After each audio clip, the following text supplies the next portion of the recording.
আমি আমার অন্তঃস্থল থেকে আন্তরিক অভিবাদন জানাচ্ছি। মানুষ কি আমরা সবাই জানি, আমরা মানুষ কি, আমাদের যে আশরাফুল মাখলুকাত, সৃষ্টির সেরা, এটা আমরা নিজেকে মনে করি না। এটা আমার কষ্ট।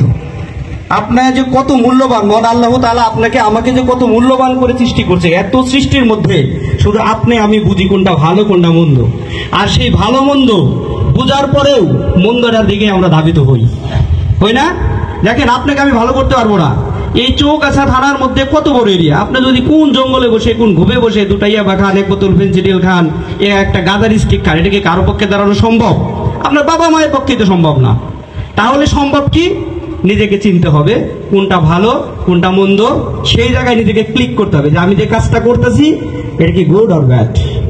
এজ এ হিউম্যান বিং হিসাবে এটাকে আমার করা উচিত কি উচিত না? তাহলে ভালো হবেন ভাই। আমি সারাদিন যত বগর করি, যত হাদিস কোরআন যতই বলি, এই আমার স্যার আসছে যতই বলুক, স্যার তো বিভিন্ন জায়গায় পড়ে আসছে, কত ডিগ্রি নিয়ে আসছে, এখন আপনাকে এত ভালো ভালো কথা বললো, সেটা যদি আপনার ভিতরে যদি একটু অনুরণ না ঘটায়, ভিতরে যদি একটু আলোকিত না করে, তাহলে আমাদের এই প্রোগ্রামটা ব্যর্থ। স্যার তার পরিজনকে এই সময় দিতে পারতো, ব্যস্ত থাকে, সবসময় গুরুত্বপূর্ণ একটা মন্ত্রণালয়ে কাজ করে, তো তার ভিতর থেকেও যে চাচ্ছে যে আমাদের গ্রামের সন্তানগুলো যেন ধ্বংস হয়ে না যায়, তারা যেন বিনষ্ট হয়ে না যায়, তারা অঙ্কুরেই যেন তাদের যে স্বপ্নগুলো ঝরে না যায়, সেই ঝরা স্বপ্নর হাত থেকে প্রতিহত করে আলোয় উদ্ভাসিত করার জন্য আপনাদেরকে কিন্তু স্যার জাগ্রত করতে এসেছে। তো আমি শুধু আপনাদের কাছে একটাই কথাই বলবো ভাই, আপনাকে নিজেকে বিচার করে চলবেন, আর কিচ্ছু হবে না। আর আমার এক ভাই বক্তব্য দিয়েছে, শিক্ষক ভাই, মনে কোন কলেজের পুরো লেকচারার, সে কিন্তু একটা খুব সুন্দর কথা বলছে, আসলে এটাই সঠিক। স্মোকিং এটাই শুরু। আপনি যদি শুরু বন্ধ না করেন, তাহলে তো আস্তে আস্তে আগাবেন। শয়তান বলে একটু করে আপনি আমাকে আদায় দেয়। নাচ, এই সূরা নাসের ভিতরে আল্লাহ বলছে খান্নাস, ওয়াসওয়াসিল খান্নাস, ওয়াসওয়াসা দিচ্ছে আপনাকে আমাকে, কুমন্ত্রণা দিচ্ছে, কুপথে ধাবিত করছে, এটাকে থামাইতে হবে। তো আপনার সন্তান যদি জানে বাবা স্মোকিং করে, বিড়ি খায়, সিগারেট খায়, আপনার সন্তান ওখান থেকে অনুপ্রাণিত হবে না? বাবাকে কিন্তু সন্তান ফলো করে, এটা কি বুঝেন? বলে না যে মায়ের গুণে ঝি, আর যেমন বাপ তেমন তার পুত্র। বাপ বলেন যে বাপ সিগারেট খেয়েও তো খাবেই। দয়া করে ভাই, যারা স্মোকিং করেন আজকে থেকে আল্লাহর রাস্তায় বাদ দেন, যদি আপনার সন্তানকে ভালোবাসেন। আর যত ত্যাগ, আপনার যত তিতিক্ষা, আপনার যত কিছু করেন, সব কিন্তু আপনার সন্তানের জন্য করেন। আপনি 100 টাকা উপার্জন করলে আপনি 5 টাকা আপনার দেন না নিজেরে, যে আপনি ব্যাংকে জমা করেন আমার সন্তানের ভবিষ্যৎ। আপনার সেই ভবিষ্যৎ কিন্তু চুরমার হয়ে যাবে, ভেঙে চুরে। আমি দেখেছি মায়ের কান্না, আমি দেখেছি বাবার কান্না, কিভাবে তারা হাউমাউ করে কাঁদে, তাদের চোখের পানি দেখেছি। একটা বাবা কখন 999 ফোন দিয়ে বলে যে স্যার আমি আর পারছি না, আমার সন্তানকে নিয়ে যান। তার একমাত্র আদরের সন্তানকে কখন সে ধরে নিয়ে যায়, পুলিশের হাতে তুলে দিতে চায়, কখন আপনি বুঝেন? তার হৃদয়ের রক্তক্ষরণ, তার চোখের পানি ঝরতে ঝরতে যখন চোখ দিয়ে রক্ত ঝরে, বাপ সন্তানের হাতে নির্মল প্রহার খেতে খেতে, তার পিঠ যখন রক্তাক্ত হয়, চাবুকের আঘাত খেতে খেতে, বেতের আঘাত খেতে খেতে আমি দেখেছি, তখন সে বলে স্যার আমাকে একটু বাঁচান, আমি আর পারছি না। তো আমি চাই সেই পরিবেশটা যেন তৈরি না হয়। আপনারা যারা বয়স্ক আছেন, সেমি বয়স, অর্ধেক বয়স, সবারই ছোট ছোট বাচ্চা আছে, আর যারা ইয়াং আছো, আমাদের তো প্রকৃতিটাই এমন, অর্থাৎ আমাদের সৃষ্টিটাই এমন, অর্থাৎ ভালো এবং মন্দ দুটো দিক দিয়ে আমাদের সৃষ্টি। তো ভাই আপনাকে বুঝতে হবে যে মাদক জিনিসটা খারাপ, এখন আপনি এটাকে ভাই ইমপ্লিমেন্ট করতে হবে। খারাপ বললাম, আবার একটু পরে আমি সেবন করলাম, তা তো হবে না, হবে?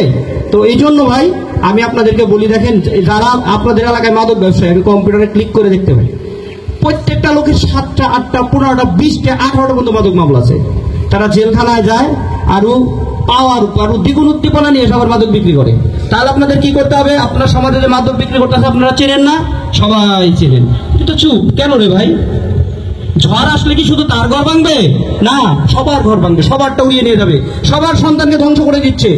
আপনারা তাকে, আমি বারবার বলি, সামাজিক ভাবে তাকে বয়কট করে থাকেন, যত প্রকার সাহায্য সহায়তা আমি আপনাদের করবো, বয়কট করে দেন। আপনার মাদক ব্যবসায় আপনার বাড়ি বিয়ের দাওয়াত দেন কেন?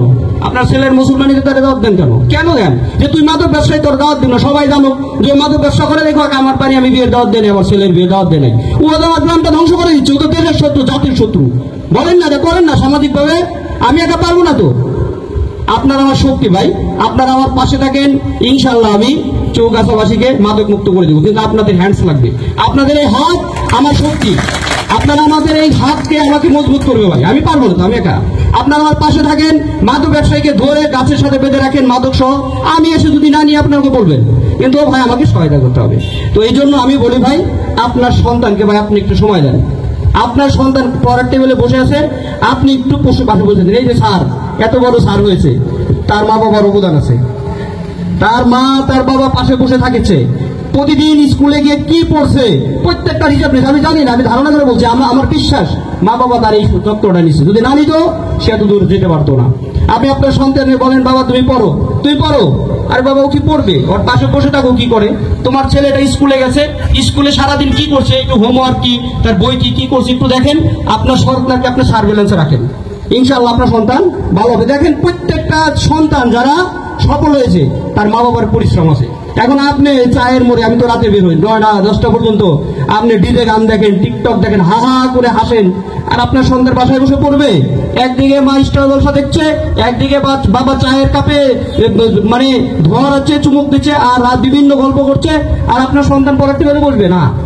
আপনার সন্তানকে সময় দেন, এরকম কোলে কোলে রাখেন, যার যার ধর্ম পালন করেন, মসজিদের আজান দিছে সাথে নিয়ে নামাজ পড়েন। ধর্মটা একটা খুবই গুরুত্বপূর্ণ জিনিস। আপনার ভিতরে যদি ভয় না থাকে, আমার কাজের জন্য আমার একজনের কাছে জবাব দিতে করতে হবে, এই ছোট জীবন ছেড়ে আমাকে চলে যেতে হবে, আমার দ্বারা যদি কারো ক্ষতি হয় সেই জবাব দিতে হবে, এই ধরনের চিন্তা চেতনা যদি আপনার মধ্যে না থাকে, তাহলে আপনাকে কেউ ভালো করতে পারবে না। এই জন্য ভাই, আমরা সৃষ্টির সেরা জীব, আপনি নিজেকে সেরা মনে করেন ভাই, প্রত্যেকেই সেরা, প্রত্যেকেই আমরা জানি কোনটা খারাপ কোনটা মন্দ। আপনার হৃদয়ের বিবেচনাকে বড় করে, নিজের জাজমেন্টকে নিজে জাস্টিফিকেশন করে আপনি সমাজে পরিচালিত হন। আশা করি আমরা একটা সোনার বাংলা পাবো, সোনার দেশ পাবো। এই বলে আমি আমার সংক্ষিপ্ত শেষ করছি। ধন্যবাদ। আসসালামু আলাইকুম ওয়া রাহমাতুল্লাহি ওয়া বারাকাতুহু।